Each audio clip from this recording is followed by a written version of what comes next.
Whitney Houston called out the music industry for how they did Martha Wash. Remember CNC Music Factory and what they did to manipulate, and also Black Box. And this is nothing new. The fakery of the business was happening when they were using voices to put on implant on faces to sell it as someone else that was singing. And Whitney called out the industry. People don't talk about Whitney speaking out about the injustice of it, but she was talking about it. And she was like, how come Martha Wash couldn't be featured? Because she was a big uh, boned black woman and it didn't sell. This was real popular um, that acts would do this. They would use black voices, female voices, and these deep, rooted ways for choruses and hooks to sell the broke version of house music to sell it to these acts, and that was what was selling. The screaming, the Aretha Franklin meets gospel screams, you know, just like with Marky Mark and the Funky Bunch, good vibrations, using that voice. And that's what CNC Music Factory did, Black Box did. See, it wasn't just Milli Vanilli or Paul Abdul, some of these others faking the funk.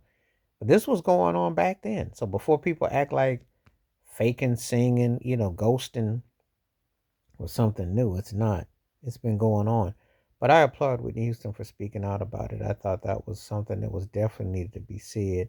Um, that she felt some kind of way about it because you all for not when you have acts that are people being using people are paying money. See, I'm gonna tell you something. That's reason enough right now not to want to buy no more physical copies because you don't even know who you're listening to sometimes. And when you buy the product, that ain't the person that's coming out, but that's what they sold you on. That CNC Music Factory went triple platinum. Black Box went platinum, but what they were promoting wasn't the actual singer. But again, that's part of the show business thing that they don't get held accountable about. They're the ones who get to indoctrinate these sort of things, and then you thinking you're seeing this, and you're not seeing what you think you're seeing. So I thought that was very commendable of Whitney, and I applaud her for taking the stand.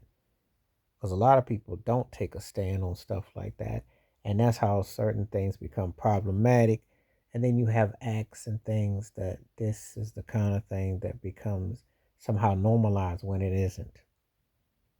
Martha Wash should have been respected for what she contributed, but the imagery, they should pay records. They use your voice, you should, but that's not how the industry works. It's not how it works.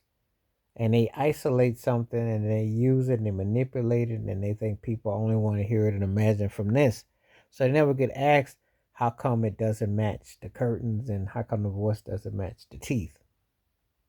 So it's unfortunate, very unfortunate. But it's good that Whitney Houston spoke out about it. Whitney has a platform and a stage to sit there and tell it how it is. And that's the problem with a lot of entertainers. People can call people names, but they don't stand for nothing. And if you don't stand for something, you're bound to fall for anything. And Whitney wasn't going to tolerate. She wasn't going to stand for it. So I applaud her speaking out about it because it was something that, you know, needed to be said then and now. Because it's embarrassing when again, you buy physical copies of music and you don't know who is really doing what. Let me know what your thoughts and your takes are. Please like, subscribe, welcome thoughts, comments, and I do respond. Thank you. Wash your hands, keep your mind clear, watch out for another. Share if you like. Stay safe, stay blessed, stay woke, stay free. I'm out one time. Peace.